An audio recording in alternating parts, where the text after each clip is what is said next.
tear. I wanna equip you and use against my enemies, yeah.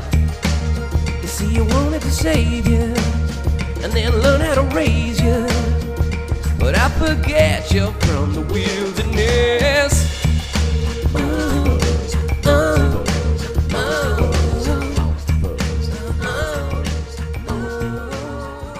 Hello everyone, Rob is here and with me is... It's your usual boy, Eamon. Your usual boy, and we are Monster Fuzz. And today we're talking about a cryptid from Down Under, one that you've probably never heard of, and his name is what? His name is the Bunyip. The Bunyip, indeed, and The Bunyip. Kind of rhymes with turnip, but kind of also doesn't.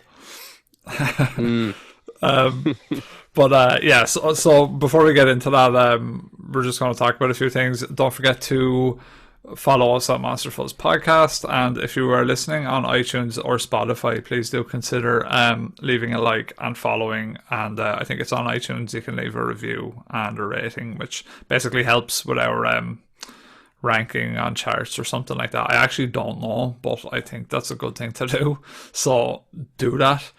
And if you are listening, just tag us on your Instagram story as well. Let us know, because that would be fairly cool. How's your week been, Eamon? Anything new in lockdown town? No, very little. I'm trying to think now. Did anything funny happen this week?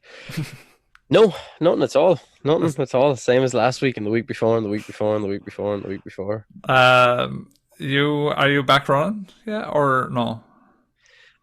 No. What I've started doing is I'm skipping rope at the moment. Oh Jesus, this fella! Which is, man, it's tough going. Like running's tough. Skipping rope is fucking, it's really tough. But so skipped rope for about a half hour today. Probably try to get back out to running maybe next week, I'd say. Hopefully. I don't have the coordination for skip rope. I could never do it. I do have one somewhere, but like I just couldn't get the rhythm of it. Yeah, it took me a while. I've been doing it for about a week now. And I was skipping rope like a child for a long time. And then today I was like, alternating between, the regular kind of skipping, changing speeds and all that sort of stuff. So, it seems to be, it seems to be going well so far, but it's good. It's good workout. And you feel it in your arms as well, so it's interesting. Yeah, it does. It looks fun. Like whenever I see someone doing it, I'm kind of like, I wish I learned to do that, but I should give it a go again sometime. Yeah, sure. If you have a rope there, it's weighted and everything. Your one, is it? Oh, fuck knows, man. It was a part of a set that I bought, like with a chin-up bar and all. So I don't know. It could be shite either. It's actually hard to know. I'm actually using a children's one. Oh, are you? Because I'm waiting. I ordered one from like Amazon or whatever, but it just hasn't come yet. So there's one for like $150. So I think it's mildly too small. So I'm clipping my ankles like a good bit. But I suppose when you get used to it, how you have to jump and all that sort of stuff, it's a bit more straightforward. So do you have, I suppose, a more unorthodox lockdown question? Have you sort of, with the time being at home or just like having more time to yourself to think, have you sort of, is there anything that you've taken from it, like that wouldn't be obvious? Like, have you like learned anything from it, or is there any sort of lesson to be learned for yourself out of it?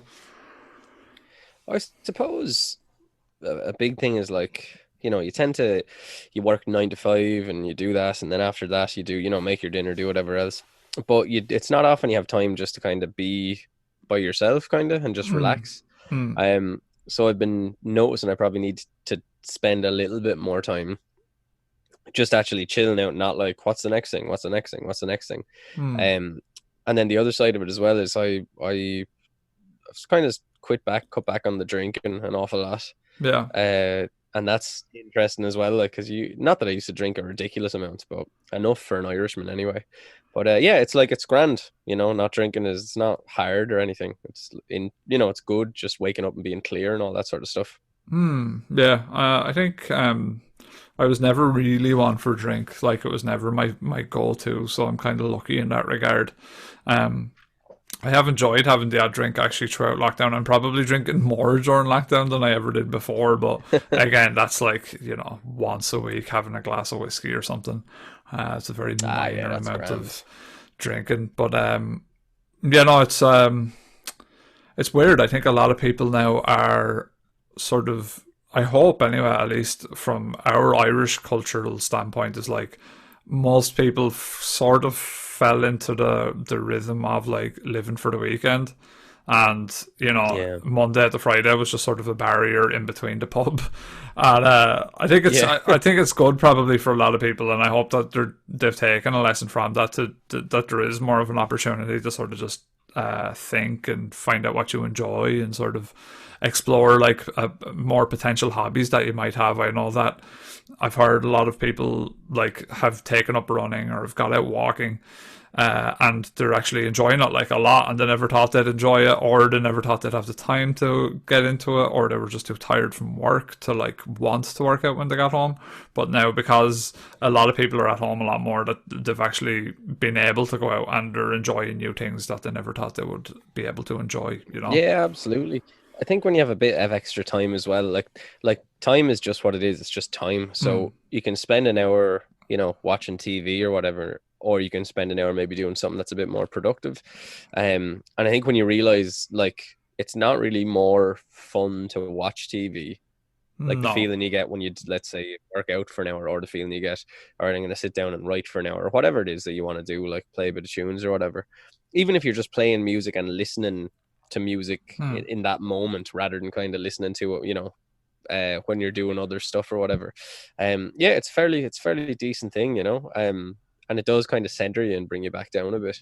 I think like and hopefully by the time you guys hear this, we're a few weeks behind. So hopefully, like, we're really sort of coming out of lockdown, and today we're in double digits of cases, which is great. It's really coming down, and yeah, hopefully that people sort of did take, if there was anything good that could be taken from it, is that. But I really enjoy having a creative endeavor of some description.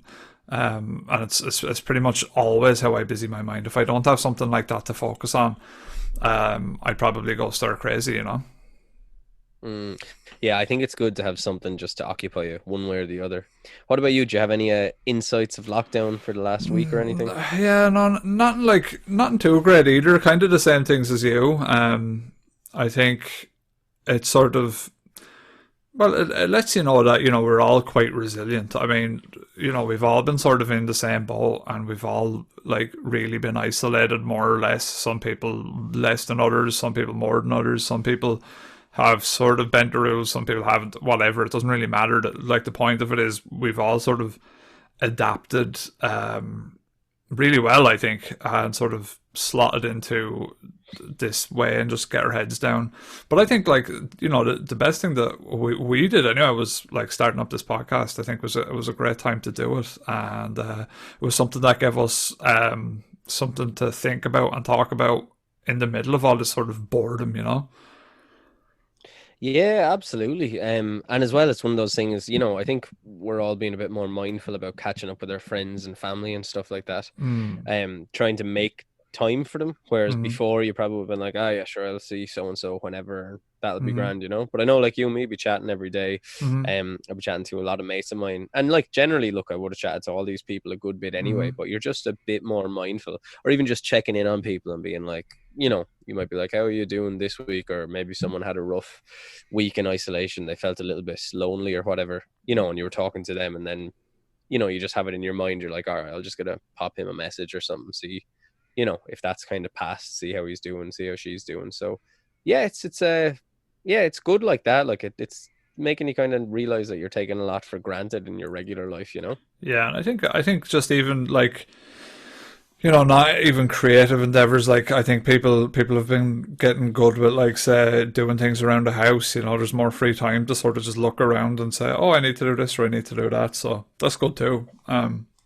Yeah, absolutely. I've done a lot of whatever makes you happy, and Yeah. Yeah, are you doing a lot of gardening and stuff? Yeah, because like it's like Jurassic Park out there, so like yeah, it's fairly heavy going, but it's kind of sucks because the garden centers haven't been open, so like they're opening tomorrow at the time of recording, Yeah, so like my shovel broke the other day, so like that kind of impeded me a little bit, but sure, whatever, like it's grand. I'll be able to pick a new one yeah. up tomorrow, but yeah, so enough of our jibber jabber.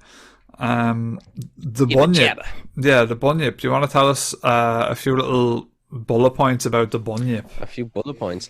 So the bunyip is an Australian cryptid. He's the origin is Aboriginal, so it means devil or spirit. There's a few different forms that people kind of report when they say they've seen it. It tends to have a lot of widespread sightings, mainly in Lake George in New South Wales, and just it might win a asshole cryptid of the month so far because it mainly eats women and children. Yeah, that's not good. Yeah, No. the bunyip is an interesting one. He's probably from what I was researching this dude. He seemed to be more widespread than any of the other cryptids, but unusually very little modern sightings, but like loads of older sightings, and like it was like a fairly common thing that people used to reference back then.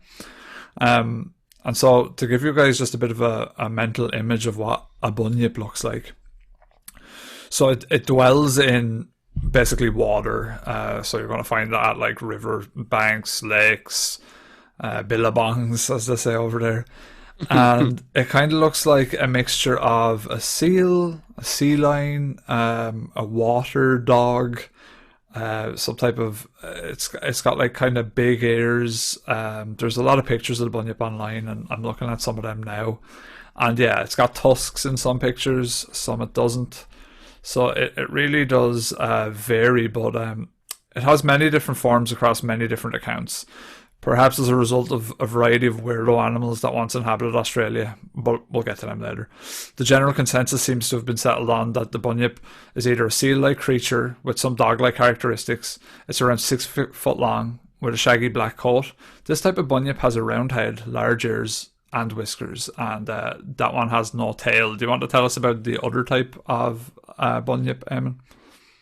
Yeah, so the other type of bunyip, Bunyip Mark II, it's a long-necked animal, up to about 15 feet long, dark fur, big ears, tusks, an elongated head, similar to like a horse or an emu, and it also has a long maned neck, up to 3 feet long, lots of folds in its skin, and a horse-like tail.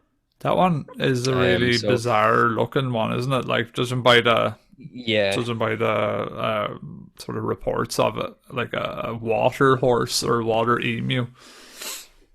very strange. It's funny because even when I was looking at pictures myself, the first one that you would have had in the document was really bizarre looking. I was Yeah. like, "What is this thing at all?"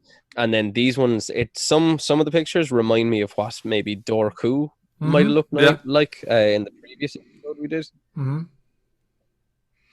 He So yeah, it's interesting little animal. he definitely did look like the Dorku. Actually, yeah, it's kind of so they are semi-related, I suppose, in that they inhabit the same places. And actually, one of the points that I read was that some of the early settlers of Australia, they would have mixed with the Aboriginal tales, and some people reckon that even like the Dorku and Loch Ness, those tales would have been brought to Australia, and they would have mixed in with the Bunyip folklore, and so it sort of created this amalgamation of a creature, if you get me. Okay, right, yeah, that makes sense. Yeah, so it's been described by the Aboriginal people as amphibious, nocturnal, and it inhabits lakes, rivers, and swamps.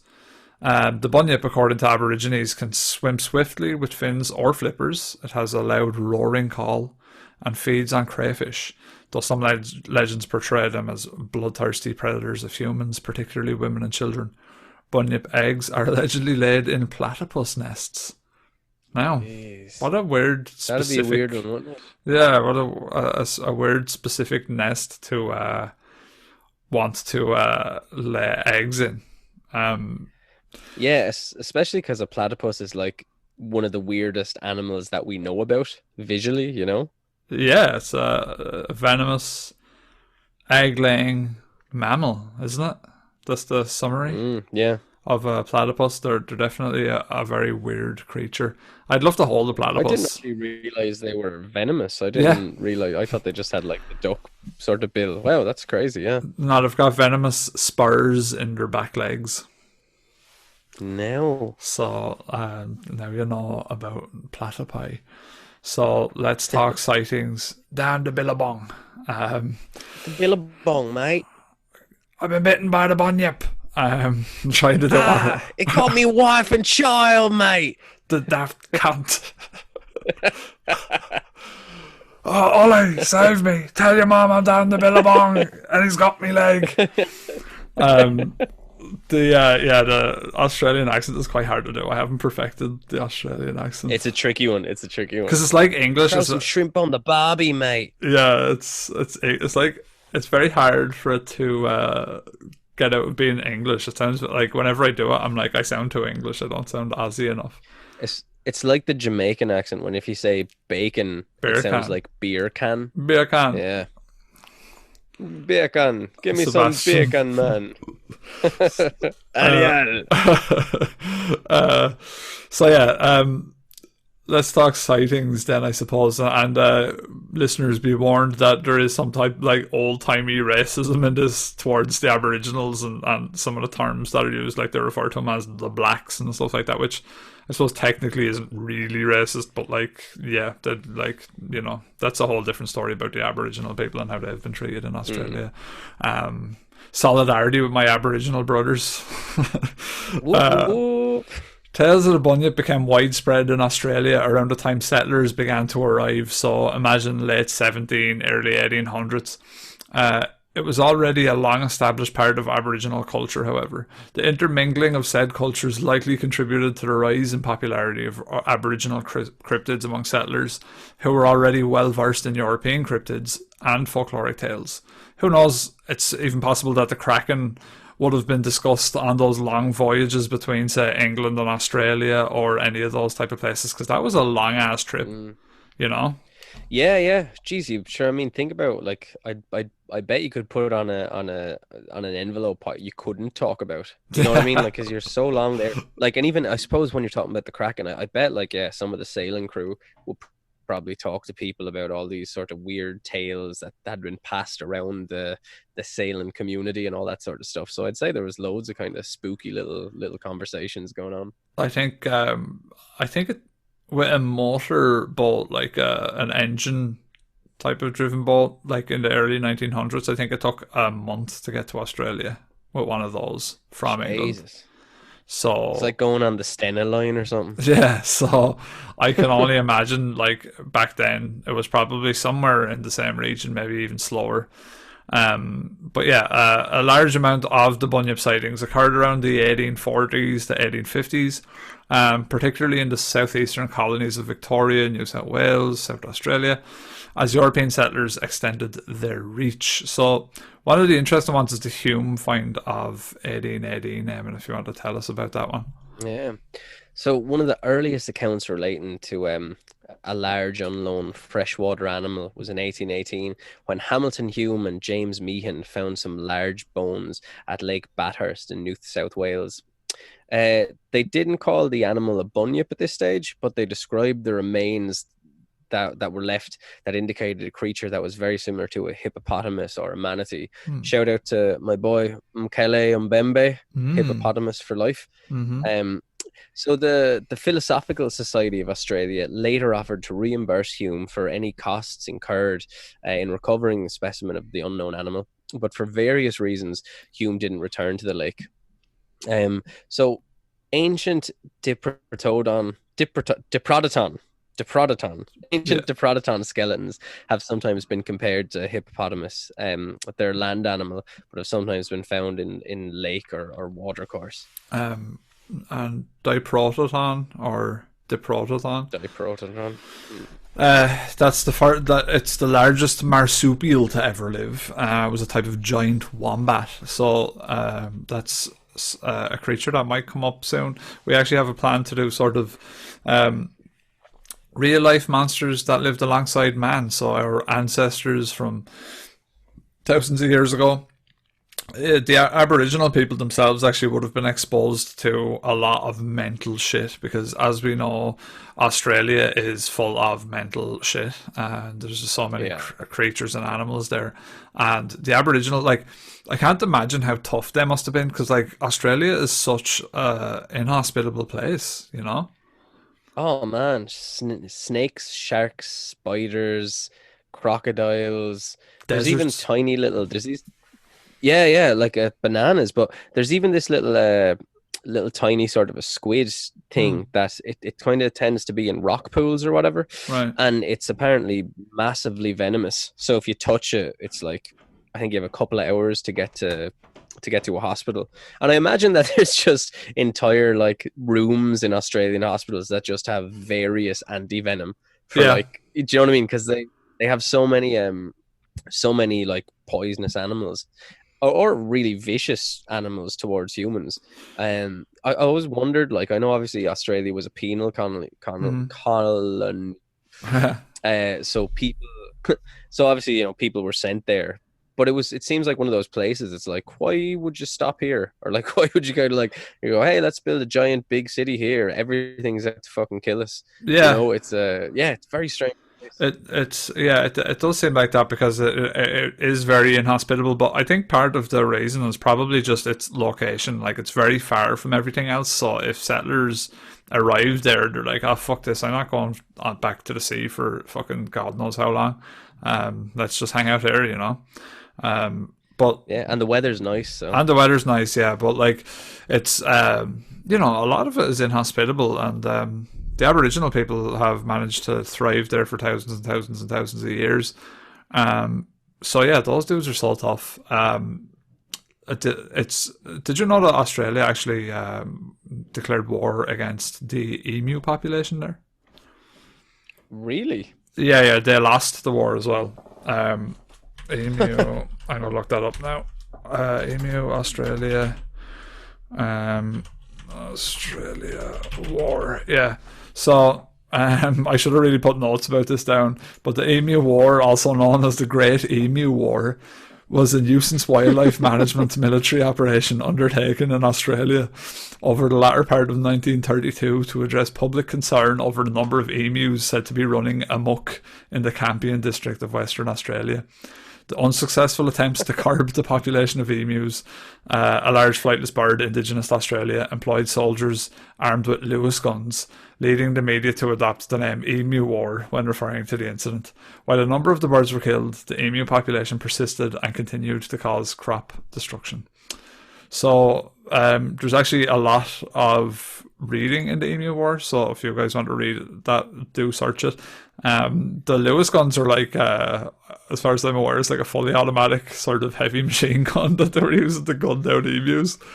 You're serious? And they still lost the war? Yeah. That's hilarious. Yeah, because...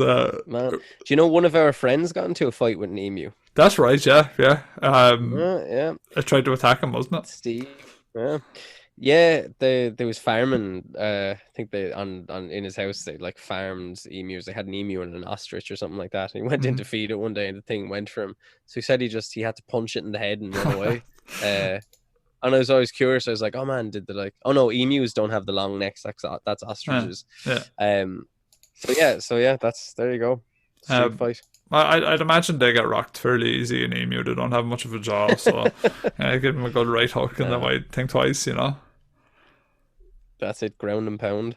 Yeah. So another interesting case of the Bunyip was Australian Museum's Bunyip of 1847. So this involved a purported Bunyip skull. In January 1846, a peculiar skull was taken by a settler from the banks of Murrumbidgee River near Balranald, New South Wales. The Australian name. You definitely got all of that right. Initial reports suggested that it was the skull of something unknown to science. The squatter who found it remarked, all the natives to whom it was shown called it a bunyip. By July 1847, several experts, including W.S. Maclay and Professor Owen, had identified the skull as the deformed fetal skull of a foal or a calf. At the same time, the purported Bunyip skull was put on display in the Australian Museum of Sydney for 2 days. Visitors flocked to see it, and the Sydney Morning Herald reported that many people spoke out about their Bunyip sightings. Reports of this discovery used the phrase Kine Prati or Kine Prati, as well as Bunyip. Explorer William Hovell, who examined the skull, also called it a cat and pie. And yeah, this skull, we have a picture of the skull. It's not a real picture, more of a sketch. And what does that look like to you, Eamon? Actually, the teeth down to the snout look kind of like almost like a horse's skull, but the eye is set far too back. Like kind of the eye is just at the top of the top jaw, and it's got no mandible. So yeah, to be honest with you, that could be anything. Like not, you know what I mean? It's because it's only a fragment. It's tough to see. It's tough to put like skin on it, if that makes sense. Yeah, I don't know if we talked about that before in the Michaela Membe episode. It kind of feels like it would have come up, but I'm not sure. Maybe not. Did you ever hear, I'm sort of going off track here a little bit, but not too much, but did you ever see, it's like, there's an artist that basically what he's done is he's put out a theory that dinosaurs like don't look like we think they look based on the amount of flesh that we put on their skeleton. What he says is like, we don't put enough flesh on their skeleton. So like he uses examples of like, you know, animals that exist today, and if you were to apply the same artistic style to them, how they would look, and like they look so different. I don't know the guy's name, but it's actually really interesting to show like basically every animal nowadays would look anorexic if they were drawn in that same style, if you get me. Okay, right. So like, I suppose, yeah, it's interesting because yeah. like I suppose even if you think of it, you had never seen a human before, and you saw a human skull. And I mean, you think of the gums and the teeth, the way that you would imagine, say, for example, if you'd never seen a human, blah, blah, blah, you would imagine that we didn't have a nose that was kind of downward pointing, but more of, you know, like Skeletor or something like that. Yeah, like that, no ears, do you know what I mean? That. Yeah, exactly. Basically, like, yeah, a lot of the dinosaur renders are sort of drawn without imagined fat, I suppose you could say. And imagined, like, possibly, in the case of, say, like a hippopotamus, like, if you were to draw a hippopotamus as a dinosaur was drawn, it would look like a cow. Do you know what I mean? Right, I get you. So basically, we're drawing all these dinosaurs like they're going to the gym 6 times a week and are totally shredded, like 2% body fat kind of. Yeah, either that or like they've got an eating disorder or something like that. Yeah, they're not. Right. They're not. They're probably fairly incorrect, especially when you factor in things like display frills or like all that type of stuff. So I think with any skull, it's hard to actually get a good impression of what it is. But the skull that I see here looks kind of like a bird skull with some type of weird mouth beak that is definitely not a beak anyway, because it has what look like mammal's teeth, right? Teeth. Yeah, absolutely. Yeah. So in March of that year, a bunyip, or an immense platypus, was sighted sunning himself on the placid bosom of the Yarra, just opposite the Custom House in Melbourne. Immediately a crowd gathered, and 3 men set off by boat to secure the stranger, which disappeared when they were about a yard from him. Now, a yard is not very far, right? No, not even remotely far. Yeah, so they get a good look at this thing. Yeah. Like it's worth noting here that this was like allegedly a group sighting, and you know, obviously the most likely candidate for a bunyip so far is like a seal or something that lived in the water that was like kind of close by. But I think people would be able to differentiate between any of the common ocean or river dwelling animals of our time, right? Yeah, no, absolutely. Because like, I suppose when I'm thinking about a seal, say during lockdown, I've seen, when I go out to Ferrycarrig Castle, I've seen it's either the same seal or I've seen two different seals, you know. Mm-hmm.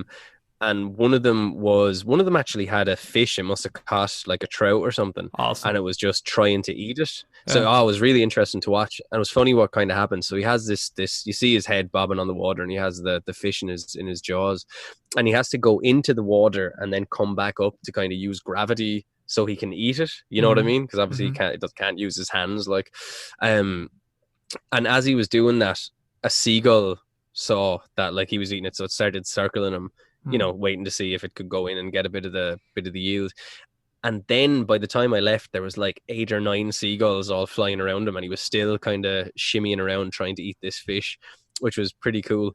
And the second time, then a few days later, I just saw one that was just floating down the river, kind of towards me as I was crossing the bridge. Now, here's what I will say about sightings in general, right? Mm-hmm. When I saw that time the second seal, like I looked at it, and it took my brain, because like I know what a seal looks like and all that sort of stuff, but it took my brain a couple of seconds to kind of solve the puzzle of what I was looking at, you know, or maybe it's even less than that. It just like you're looking at something for a second, you're going, what is that? Because you're not used to seeing a seal all the time. So I wonder to what extent like these guys, Sea you know, seals. if you're a yard from something, and they must, because if I'm like if I'm living in a sort of a, well, I suppose with COVID-19, I was going to say industrialized, but sure, it's not really now. But yeah, it is interesting. What else is interesting is I went snorkeling out in the salty islands years and years and years ago, and swam with seals, and that was a really cool experience. But they're very curious, like, yeah, they're cool, swimming around you and all. Yeah, and the cubs were there as well. It was cubbing season, so you have to be a bit careful because they might get aggressive. But yeah, it was an interesting little jaunt. I've met some of those seals. I had a face off with one down in Kilmore, so we live close to a place called Kilmore Key, which is it's not far from us, but it's in our county of Wexford, and there's an island off the coast called the Salty Islands, which has its own really interesting history, and there might even be some cryptid history around that place as well, so that might come up again. Check that out. And yeah, there's a lot of seals down around that area because there's obviously a quay front, and they'd be hanging around for fish. But one night, me and a mate, we drove out that far, and we went for a walk around, and we seen the seal just chilling on the slipway. So I went down to say hello to him. I didn't get too close because I was a bit paranoid, to be honest with you, but they surely can't move too fast on land, right? No, because they have to, obviously they're kind of like warbling around the place and just trying to do the worm.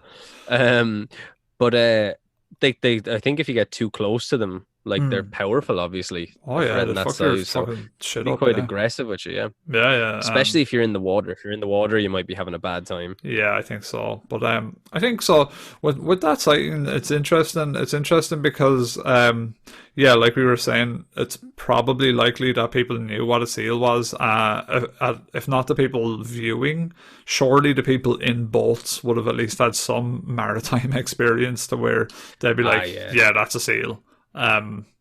Yeah, like people would have known what seals were way before they were actually making long expeditions at sea. Do you know what I mean? They just would have had to like. Well, yeah. In a lot of cryptid mythology, seals come up. I will definitely talk about the Selkie, which is a Gaelic type of cryptid, I suppose you could say, or mythological creature that has a lot of history in old Irish things. So, yeah, there's definitely been a relationship between seals and folklore and fishermen for years. So chances are, if this sighting actually did happen, it was not a seal. So that's, now I couldn't find any more information on that sighting. I looked into it and I went around and seen, I couldn't find anything else. So it's possible that this sighting is a lot of bullshit made up by one dude. But for what it's worth, seems to be a group sighting.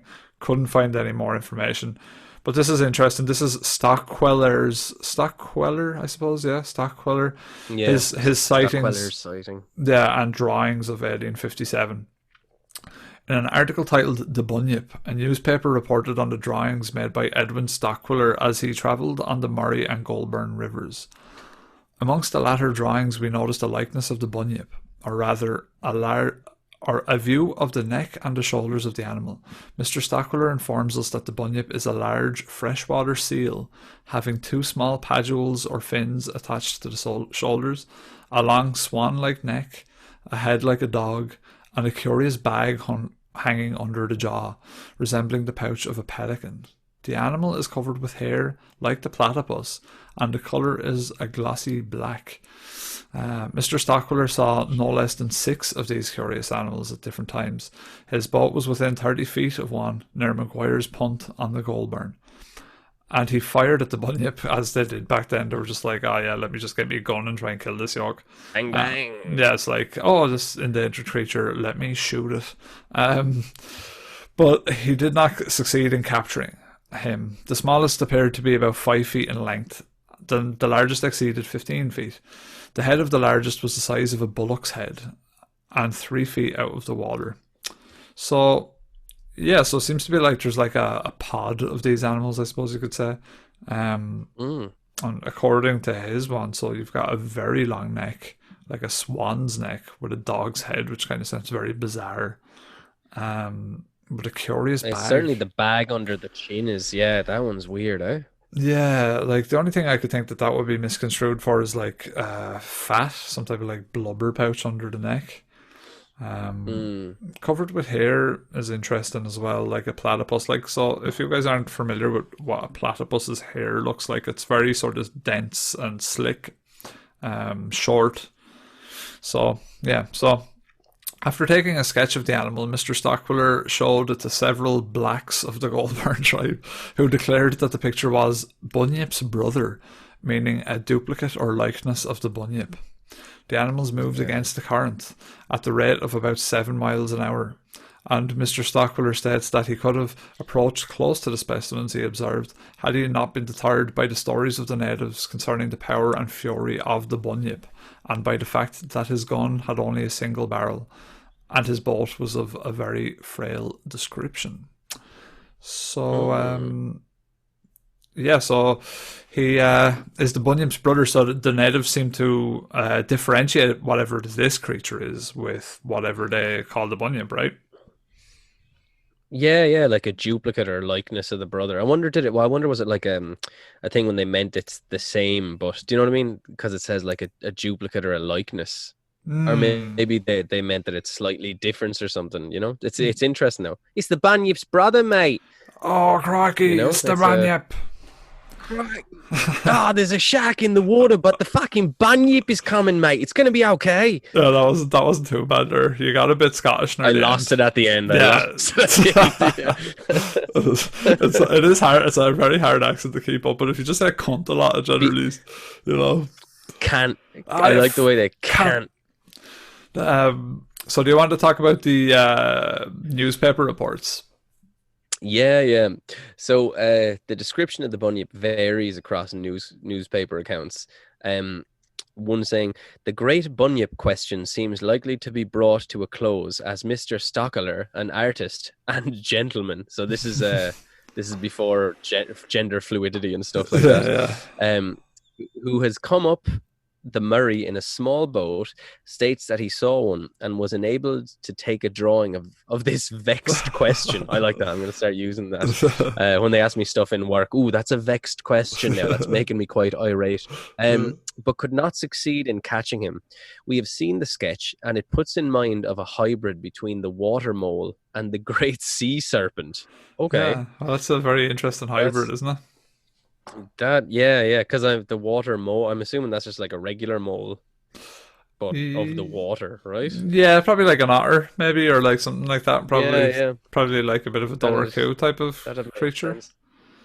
Yeah, and the great sea serpent though, that's like you're talking about a giant, like snake type thing. That's just much bigger, right? Yeah. So interesting. Yeah. So do you want to tell us about what? Okay, so look, I'll go on. Yeah. So, Mr. Stockwell, an artist, and his mother are on an expedition down the Murray for the purpose of making. Sorry, it's just like we're reiterating the stuff, but I like that this one says he's not a gentleman, just an artist, and he's with his ma this time. So, painting a better picture. This article, last article, 7 out of 10. This one's starting with a strong 8. Yeah. for the purpose of making some faithful sketches of the views of this fine stream, as well as of the creatures frequenting it. I have seen some of their productions, and as they portray localities with which I am well acquainted, can pronounce the drawings faithful representations.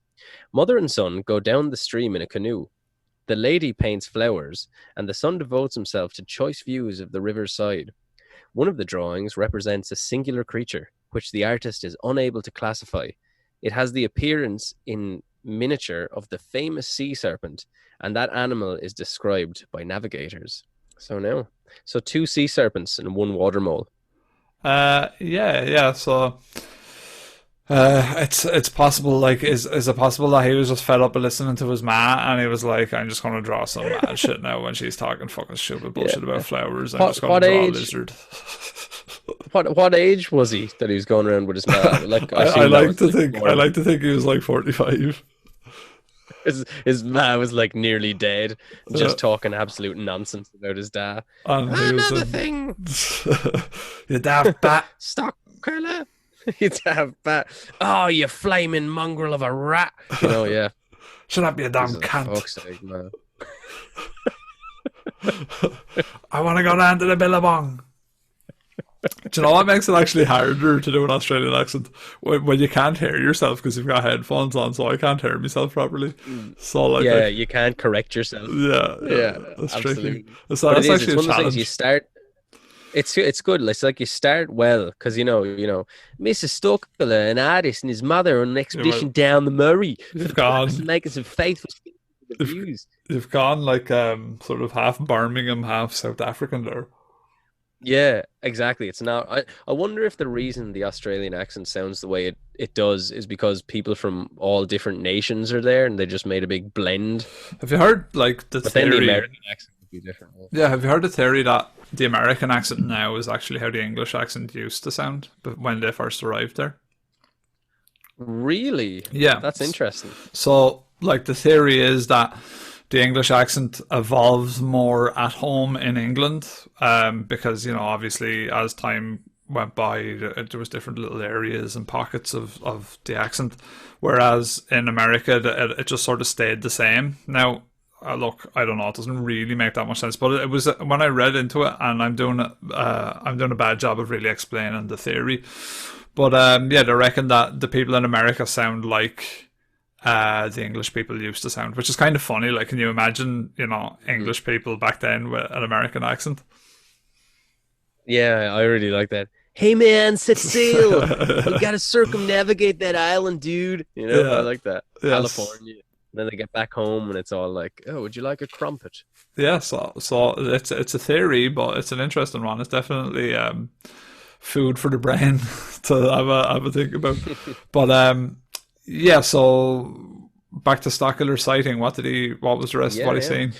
So Mr. Stockler was about 25 yards distant from it at first sight, as it lay placidly on the water. Upon being observed, the stranger set off, working his paddles briskly, and rapidly disappeared. Captain Cadell has tried to solve the mystery, but is not yet satisfied as what the animal really is.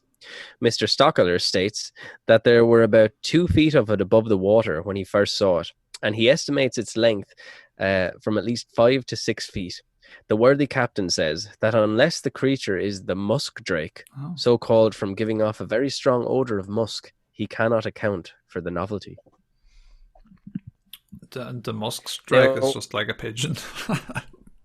Yeah, I was just about to say, like, it's going to be pretty hard to get that thing fucking confused with a sea serpent. Yeah, literally, for those listening, the sea serpent the musk drake just looks like it literally just looks like a fucking duck. Like, it's nothing too exotic looking or anything like that. It's just another type of a duck.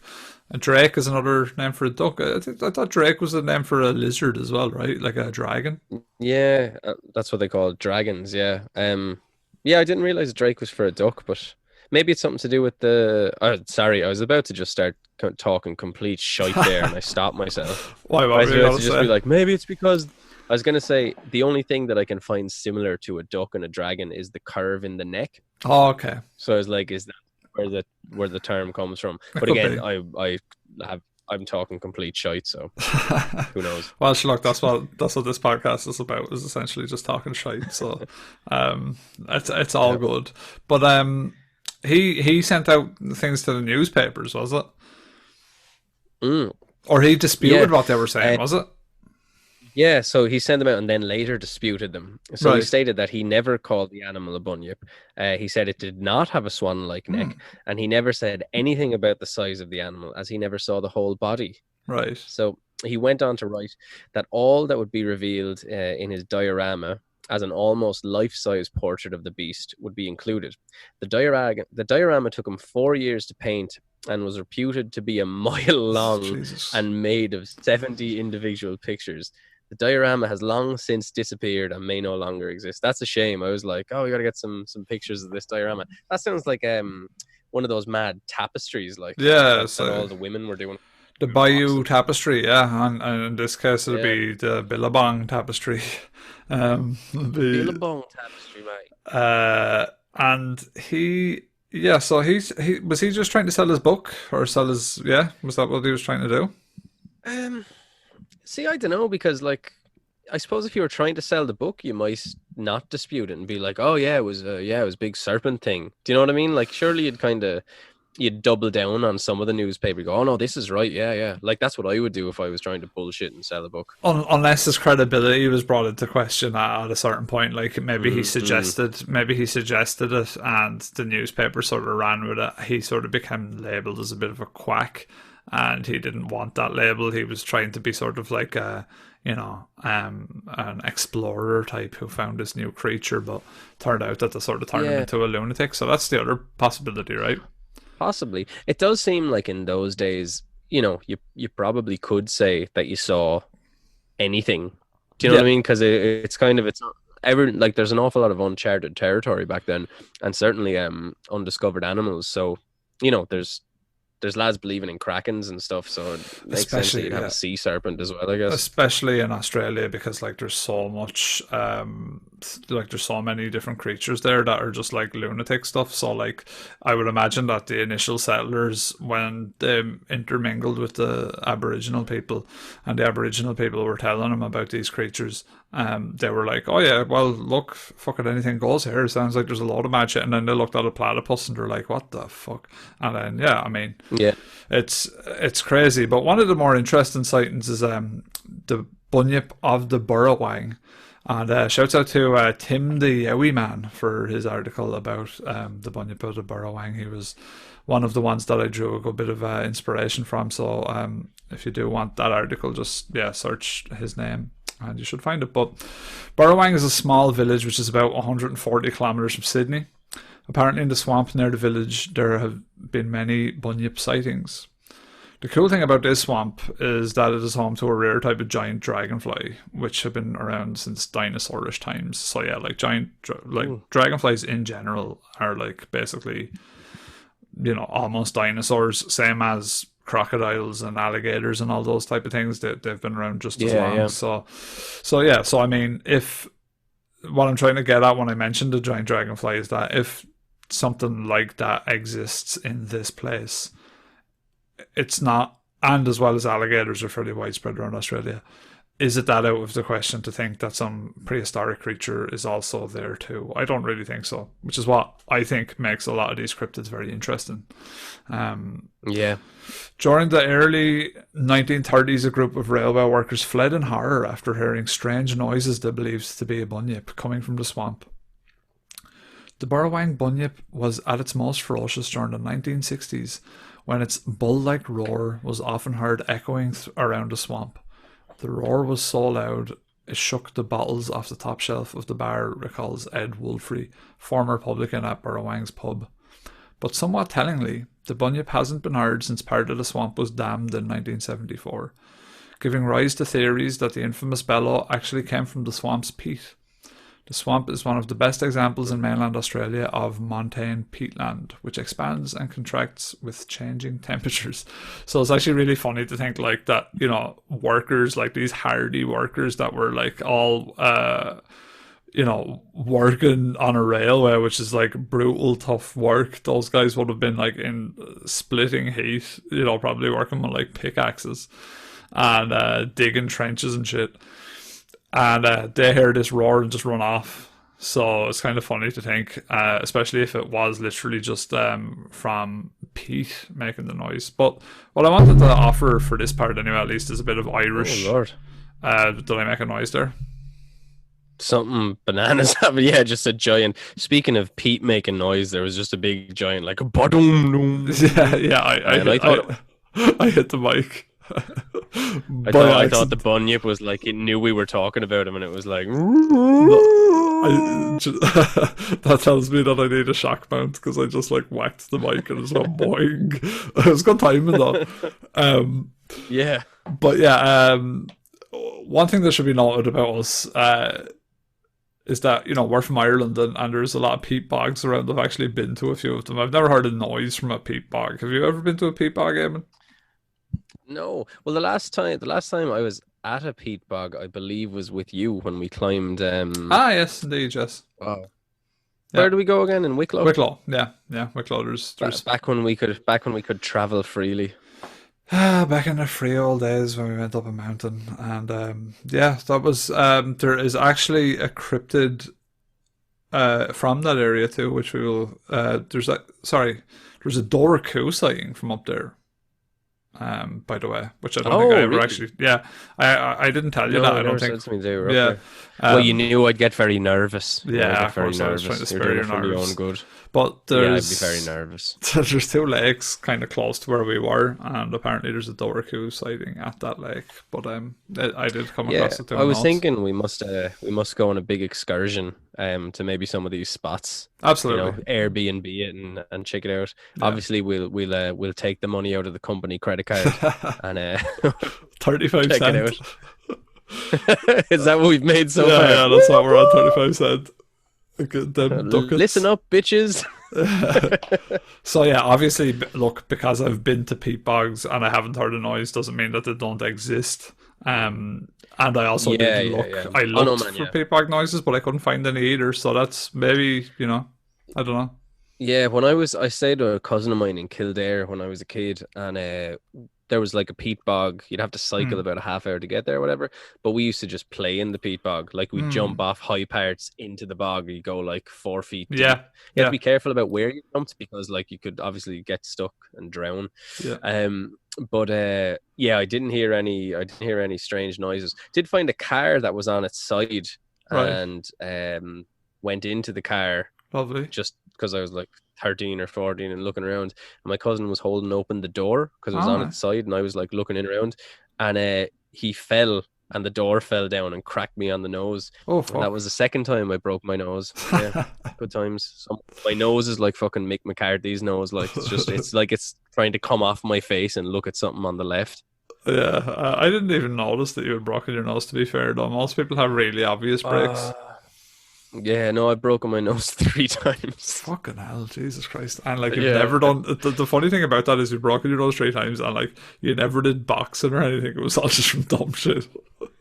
Yeah, just from really dumb shit. I sparred one person once and he just cracked me on the chin, but never my nose is too big. Like if I was a boxer, like Jesus, my nose. I don't know, man. I've got a fairly big fucking nose and I've never broken mine, so We're conch brothers though. Yeah, maybe that. Brothers of the conch. But I'd be very like I do dumb shit. Like I do a lot more dumb shit. You do a lot more dumb shit than me. I was never want to be doing dumb shit. Like I grew up much like yourself in the middle of like the skateboarding craze, and I was not getting on a skateboard. Fuck that. I was never doing anything dumb where I could fall and hurt myself. I was like, hell no. I think it was because I was always quite big for my size, so when I did hit the ground it was like tragic. Yeah, man. And the other thing is like skateboarding, because like you're 6'4", I'm 6'2". I'm like 6'5", it's not easy when not you're even that tall. 6'4", that's 6'5", worse. excuse me. But yeah, your little short friends are like going around the place zippity, and just us tall fucking gangly fuckers can't get right on a skateboard. No, although Tony Hawk is probably pretty tall, right? Yeah, but apparently he got a lot of stick when he first started skateboarding, Okay. because of his style, because of the way he had to do stuff. Like he didn't. Short lads have generally would have more power, you know, they're stockier. Hmm. So when they'd be going off those half pipes, they would just like go off the half pipe, do the trick, come back in. And Tony Hawk apparently used to ollie off the half pipe, so he'd ollie into like whatever trick he was doing to get some extra air on it. And I think everyone used to jeer him because that was apparently uncool. But he Okay. has like 17 games and he's the most famous skateboarder in the world now. So Yeah. who's the real winner? Exactly. Yeah. Make fun of me now. But Yeah. the bog thing actually, here's another little interesting random tidbit of bogs. You know, this kind of sounds like serial killerish, but they actually preserve bodies really well. Yeah, yeah. And we have some famous like in museums. The National Museum of Ireland has like the Bogman, Hmm. who's, you know, I don't know, X amount of hundreds of years old or whatever. He looks like a mummy effectively, but preserved as well as could be expected within the bog, you know. Yeah, it's due to the acidity levels in the bog. I think it makes it just preserves things very well. I think they found some butter in a bog that was thousands of years old, and it was like Right. they were saying like that they could even eat it. It was that well preserved. Um, Wait, tasty out. yeah, there's no way that I would be trying that, but you know that there's some archaeologist dork spreading that on a fucking on an Well, old slab. I'd probably try it and wind up breaking my nose. So Just put the bread in your mouth and your nose breaks.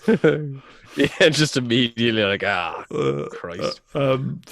so okay, right. So if there's anyone Australian listening to this, firstly we apologise for absolutely fucking terrible accents, because if I was listening to a podcast and people were doing Irish accents that much, I would have already turned off. So if you're still with us, yeah, thanks for suffering us. And also if you have Thanks, any, lads. yeah, if you have any insight into the Bunyip, please let us know. And because I was finding it very hard to find any modern sightings or anything like that, so maybe if you have like more local papers that you know are easier for you to find, because like the issue is always with Google search engine optimization, you're like typing in something and you know it's just you're not going to get that type of like nitty gritty type of sightings no matter how hard you look. So some people might be more familiar with compelling cases for the Bunyip, and I don't know. I'm kind of not against the idea of in the future doing revisit cryptid episodes where maybe we get more evidence, or maybe we can get someone that actually knows what they're talking about to come on and join us as well. So like those are things we're into doing, right? Totally, yeah. And a lot of this stuff as well is ever evolving. Like there's another dude who said he's seen Bigfoot every other weekend, you know, lots of Right. different sightings, lots of different stuff. There's one Bigfoot sighting that I heard about and it made me laugh a lot. It was about a Bigfoot woman who was like had apparently quite a good body, but was Oh, covered in like blonde hair. right. And she used to go hang around with some old woman for Okay. tea, and this fella like saw her by mistake. Hmm. And the way he said it, he was like, I mean, the old woman told me that she was only like 4 years old or something, but she looked pretty good to me." Oh I Lord. was like, what the fuck is this? Well, I suppose like an animal reaching maturity in like, you know, 3-4 years or whatever was what he was trying to say. But I think he probably suffered from several psychiatric disorders from this. Yeah, probably. Yeah, which yeah, that's an episode we can do in and of itself. Like, out of all the cryptids we covered, Yes, how many yes. had psychiatric disorders? How many of the people that's seen them had psychiatric disorders? Not to rule out all I sightings, think obviously. I think even the ones that really did see something probably have a psychiatric disorder. As do with the two of us who were talking about it Yeah, right oh now. yeah, we're both fucking Not to mental. Yeah, you discriminate. can't. This is like no, totally. It's like one of those things. Like I have red hair, so I can say what I want about ginger people, and I'm also quite mentally unwell, so I can say what I want about it. And take that to the bank. Challenge me. I'll show you the doctor starts. I'll show you. Fucking challenge me. So right, we've got our sightings of the Bunyip. What do we think that it could be? Aside from the cryptid, to assume. So, like, what do you think before we actually get into what it might be in reality? What do you sort of think the plausibility of a creature like a Bunyip existing actually is? Um, I mean, it's. I suppose the first thing to look at is like the different types of bunyip forms, say, that are being reported. You know, Mm-hmm. we've got like sea serpents, ducks, stuff that looks like the dorku. Some pictures kind of look like a jaguar as well. Yeah. One of the ones you had up there. One looks like Red 13 from Final Fantasy 7. And then obviously you have the one that looks like a seal. So what potentially could be happening here is the bunyip might be used as a term to describe maybe different kinds of animals. So it's like what you were saying there about the aboriginal people saying it's Bunyip's brother. So potentially Bunyip, let's say, had 5 brothers or something like that, and that's what they said was like the Bunyip clan or something like that, if that makes sense. Because it seems very strange. Like Loch Ness Monster is the Loch Ness Monster, and you know what the Loch Ness Monster looks like. Bunyip, on the other hand, varies wildly depending on what account you're listening to. So I think it could be a case of several different creatures.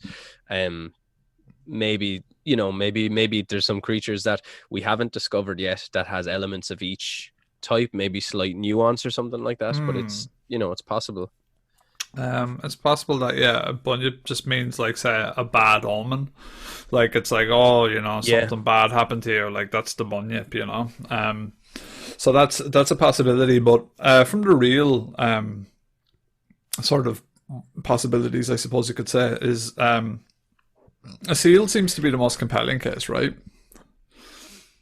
Yeah, it certainly does. And just as you're saying that, the picture that you've put into this document of the guy in the old toilet car and the giant seal in front of it, like I thought that was a fake picture. No. Like that is a big ass seal, and if I saw that creep me out, man. I think it's an elephant seal, I think is what they're called, I think. Okay. Or a bull seal. I'm gonna just check that out now. I should have really put the name in there, but elephant seals is what they are. Those are big ass animals, and they've sort of got like a Mickey on their head. They are they're very scary looking. They do have a big fucking Mickey hanging off their nose. So they do look up elephant seals, man. It looks so funny. For fuck's sake. They have a big fucking Mickey hanging off. Look at the just pictures. The wave. Fuck's sake, like. So. They do, yeah. Yeah, so Mickey. seals have been known to attack men and children. Recently there was a case where a Canadian girl was dragged into the water by a sea lion.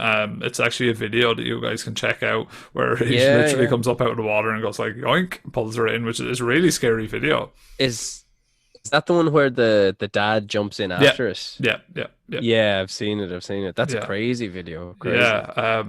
So some seals as well have like an elongated looking neck, especially when they're in the water. Like if they've got their like neck sort of stretched out. They definitely, in some of the pictures that I was looking at, they had a very elongated neck. And it's also, there's a fairly tragic case here in 2003 about a British marine biologist called Kirsty Brown. And she became the first known human to have been killed by a seal. She was snorkeling, much like Eamon, in Bellinghausen Sea. I love pointing out all the stupid things you do all the time, like when you used to be rock diving. I break me nose drinking cups of tea and all, like mental. So near Rother Research Station, when a leopard seal pulled her under the water. So yeah, poor Kirsty. She was a rescue boat was swiftly launched and she was hauled out of the ocean unconscious. Her colleagues attempted to revive her, but she soon died. Since then, there have been no other human fatalities caused by seals that we know of. It's a very tragic thing. Like it's like much like yourself, you went snorkeling with seals, and did you ever feel like that endangered? No, because I was flexing the whole time. I was underwater. I was just flexing flexing my biceps and my traps and stuff. Chest, I was flexing a lot, so I think they were nervous about me. I would have been quite overweight then as well, actually. Yeah. They're probably mistaken as a seal. They probably thought I was one of their own, like. Yeah. It's like, it looks like his cock nose has been broken several times. His cock nose is detached. His detached cock nose. Yeah, leave him alone. He's enough problems. Like the state of the conch on him. Once we get 1,000 followers, Eamon's going to strap a rubber Mickey to his nose and swim around with seals, and he'll vlog it with a GoPro. Yeah, yeah, just dildoing the ocean. That's what I'll be doing. Like a narwhal. You ever see them with the big tusk? With the big tusk coming out of the... Yes, I have. The really interesting thing that I found out about seals when I was doing this research, super interesting, is that seals can also live in freshwater lakes. There's an isolated population in Iliamna Lake. It is the largest body of freshwater in Alaska, and it's home to a unique population of seal that spent its entire life in freshwater. Since most seal populations live in saltwater or travel between salt and freshwater, this population of Iliamna Lake seals is globally rare. So is it possible that, there was seals who swam up rivers in prehistory Australia and got trapped in certain lakes and potentially became more aggressive because of their food supply dwindling? Yeah, absolutely. Nah. That's what happened. Yes, that's science seal delivered. That's it. But that's it. So is it also possible that, we are like sort of thinking with like our modern brain. So like, is it possible that in prehistory or back in the day that villagers would have obviously washed at the riverfront? Is it possible that the mother would have brought the child down to the riverfront and they would have bathed or washed, and angry seals robbed them or attacked them? Yeah, well, I suppose if you had anything, maybe even if it wasn't a seal, but something predatory is always going to go for like a child, I suppose, Yeah. Yeah. Maybe not. I'm just thinking, yeah, I suppose if the women were bringing the kids down there, which I imagine they would be more, yeah, that would account for those. But again, like any predator will generally go for what it sees to be the weaker prey. So yeah, that might account for why a lot of children, I suppose, are said to be attacked by it. So yeah, the asshole seal is definitely a candidate. There's definitely enough cases of seals attacking humans to warrant a possible Bunyip being a seal. The only real cases against it are that you would imagine, like, I think Aboriginal people already had relationships with seals and they sort of knew what a seal was.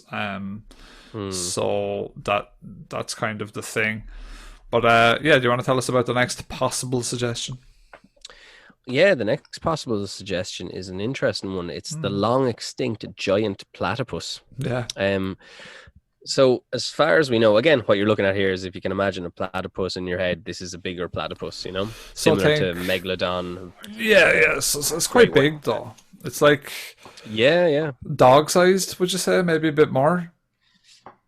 Yeah, I think so. So at least twice the size of kind of a modern platypus anyway, which would be kind of like small dogs, I suppose, So I suppose to give you a bit of background, as far as we know, the last giant platypi existed 5 to 15 million years ago. But it did have big teeth as well, kind of in the beak. It was around this time in the Miocene that apes started to get jazzy. As Bob's written in his notes, apes starting to get jazzy. That's my notes. That's a good description. Yeah, that's some good notes. I'm writing some notes now for a future one, and it's got a lot of this mess in it, so it'll be fun to do that one as well. Yeah. The apes first evolved, arose, and diversified during the early Miocene. Aquitanian and Burdigalian stages, well done, becoming widespread in the old world. I did my best there. I really tried. By the end of this epoch and the start of the following one, the ancestors of humans had split away from the ancestors of the chimpanzees to follow their own evolutionary path during the final Messinian stage. Right. So that's 7.5 to 5.3 million years ago of the Miocene. So did humans have kind of ancestral memories of being terrorized by giant platypuses? Pussies. Yeah, it's possible.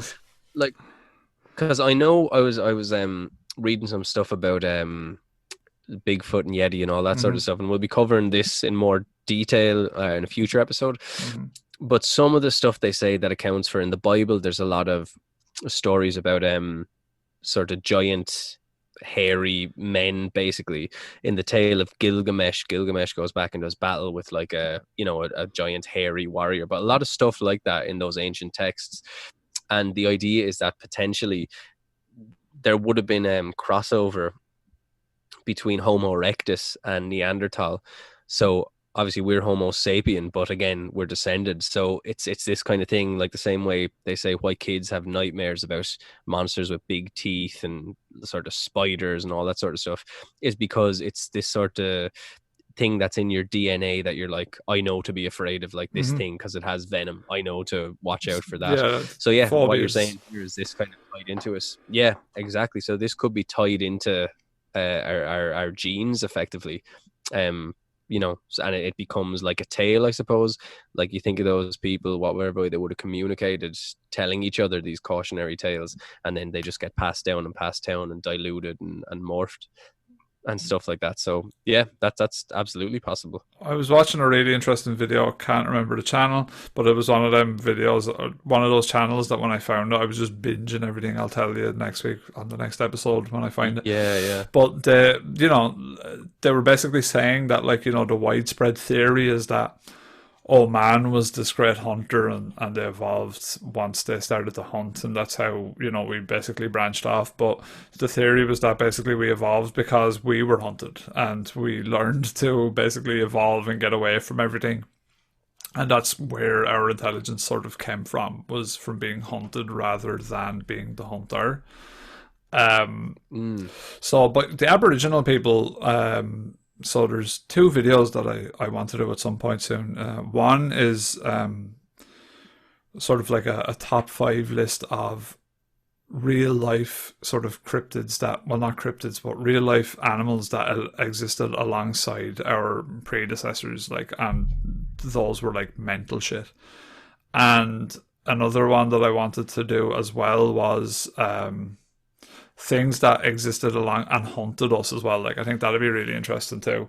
So I think that it's possible that, over time, the Aboriginals definitely lived alongside, giant fucking wombats and stuff like that.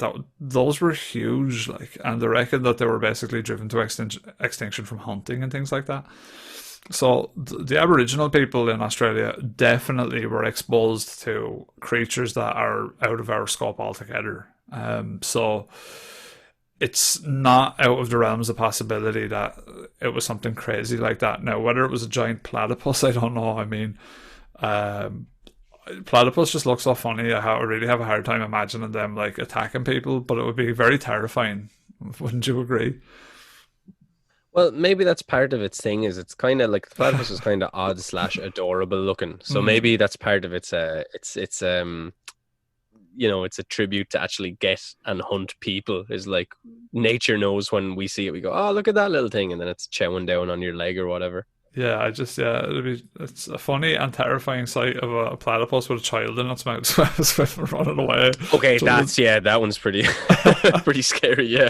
So probably not a platypus. It doesn't really match many of the descriptions except for the fur, except that it lives kind of in the water. It doesn't really, you can't make a case for a elongated neck, but you can definitely make a case for a rounded head. It doesn't really have great folds in its skin. Well, it sort of does, but also doesn't. So one interesting one that I stumbled across when I was trying to find possible explanations is an extinct animal that the poor thing is only really extinct from, I think the last thylacine died in the 1930s, I think. Okay, so there actually might be more of those around now if we do have any contemporary. Yeah, potentially. Yeah, the thylacine, for those of you that don't know, is kind of like a dog-looking creature, but it's got stripes along its back, sort of down towards the hind legs and up to the middle of its back, and it kind of looks like a cross between maybe a hyena and zebra markings. What do you think, Eamon? Yeah, I'd say you're right about that. Reminds me a tiny little bit of the okapi, but more dog-like rather than deer-like. Yeah, so it actually, yeah, it would look related to an okapi if they were side by side. You'd be like, oh yeah, okay, those things are sort of definitely cousins in some way, shape, or form. But the thing about the thylacine is, yeah, it existed obviously alongside the Aboriginal people. It had big ears, it had an elongated neck, it had stripes. So this might be a bit of a reach here, but maybe lost in translation somewhere that stripes were mistranslated as folds. So remember they were saying that the thingy Yeah, had yeah. folds in its skin, so maybe what they meant was stripes. And Yeah, that's a good point, actually. yeah, and they also have a back pouch, which is something quite unusual. So like they're a marsupial, I think, thylacines. But yeah, so the thylacine is a sandy yellowish brown to grey colour, and it had 15 to 20 distinct dark stripes, dog stripes across the back from shoulders to tail. Although the large head was dog or wolf-like, the tail was stiff and the legs were relatively short. Body hair was dense, short and soft, to 15 millimeters in length. It had short ears, about 80 millimeters long, that were erect, rounded, and covered with short fur. Jaws were large and powerful, and there were 46 teeth. Adult male thylacine were larger on average than females. The female thylacine had a back opening pouch. The litter size was up to 4, and the young were dependent on their mother until at least half grown. Interestingly, males also had a back opening partial pouch. Of course, yeah, the big cases against that being the thylacine was, of course, it's not a water dwelling animal. And the Aboriginal people actually seem to have hunted the thylacine. So I don't really think that the bunyip, like, I don't think there would be anything to gain by calling a thylacine a bunyip, do you? No, it doesn't seem so. Like just in the picture, it looks like, it kind of the I suppose the snout down to the sort of midsection of the body looks kind of dingo-ish almost. Yeah, yeah. And obviously dingoes again, and even whatchamacallit them, coyotes, like they're known to attack people, especially like children and stuff like that. So maybe this animal did some similar stuff to that. It's a pretty cool looking animal though, to be Yeah, fair. Like there's actually that picture is pretty awesome. I think there's actually video footage of a thylacine, by the way. Really early Probably, yeah. zoo footage of a thylacine. Dingoes actually hunted the thylacine, and dingoes are an interesting creature in their own right. Okay. So they're the Australian sort of coyote, I suppose you could call them, and they're really cool looking dingoes, aren't they? Oh yeah, yeah. Well, even coyotes as well are kind of pretty cool looking. Like I remember doing when I used to live in Canada, we would have been out doing landscaping, or I think we did a golf course. And as soon as we finished laying all the sod down on the golf course, a coyote in the distance came out and just shit on the freshly laid turf. But again, it's hard. Like from a distance, it just looks like a bit of a mongrelly type dog, but big, But dingoes don't. But yeah, so dingoes like have a very that's distinct. true. Actually, yeah, they're a bit different. Like they look like they almost look like a pure breed dog. I mean, if you've seen someone with a dingo walking down the street, you'd be like, okay, that's like some type of, that's a purebred €500 fucking dog. Yeah. But dingoes actually have their own interesting story, and they've done a lot of genetic studies on them. So maybe at some point in the future we'll cover dingoes in some way, shape, or form. But yeah, I can't imagine the thylacine being one. There's interesting things about the thylacine that I definitely thought was noteworthy to bring up. And I do think that some of its attributes could definitely be used to describe the bunyip. So it's an interesting cryptid for sure, the bunyip. And I think I've sort of settled on, I don't know, like, is it possible that it's something extinct? I don't really know. Yeah, it sounds kind of more like, to me at least, it sounds like people seeing things that were known about and maybe exaggerating them and making them sound cool. And then link that with maybe some handed down tales through our evolution of animals that would have been bigger and a danger to us, and maybe had some sort of roots in the animals that are there today as well. So yeah, it's an interesting one. I find it hard to believe that there is something like the pictures we've seen, unless because like one of them looks like a seal with kind of double tusks or an Yeah. upside down walrus kind of a thing. Yeah, yeah.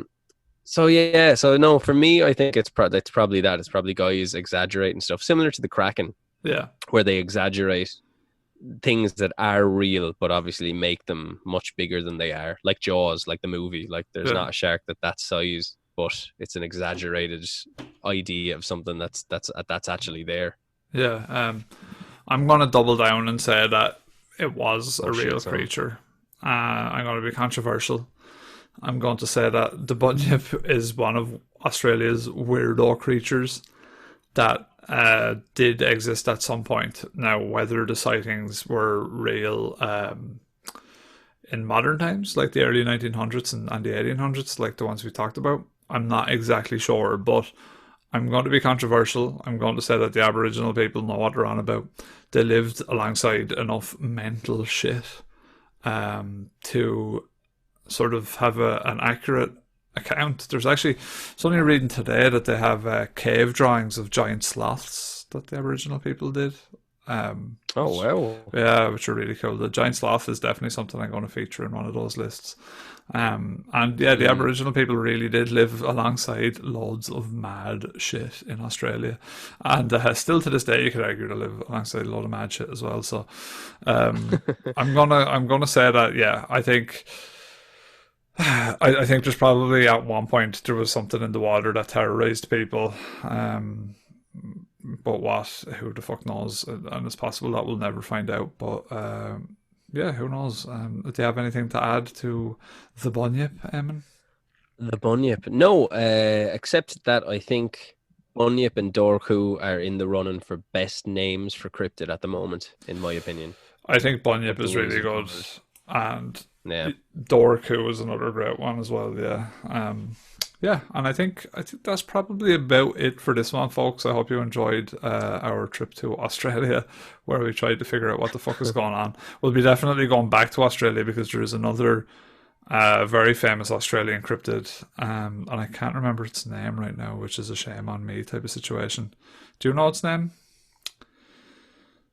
a very famous Australian cryptid. Yeah, there's another one, but it's not. The name is gone from me now at the minute. I can't remember it. But anyway, we'll definitely be revisiting that fella too. So, or visiting that fella. So yeah, I think that's it, really, isn't it, Eamon? Yep, that's it for this week. Hopefully you're enjoying what we're doing right now. If you have any suggestions or if you've had any creepy stories, I'd be really interested to hear some creepy stories, whether it's ghosts or like anything at all, anything that you thought was kind of weird and creepy. Send them in because we'd love to read out some of those for a few episodes. Yeah, I think we'll definitely muscle into ghost content soon because I think it's such an interesting field as well, ghosts and things like that. So we'll definitely do some ghost episodes soon. There's a lot that we have planned in the pipeline, and we are feeling creative, and we are we're going full steam ahead in this bitch. And we're really sort of, we're wanting to talk about as much things as possible. So yeah, anything that you guys want to share that you feel is relevant or something that we could bring up on air, please do send us in messages. And that's bye from me, and bye from Eamon. peace out, bitches.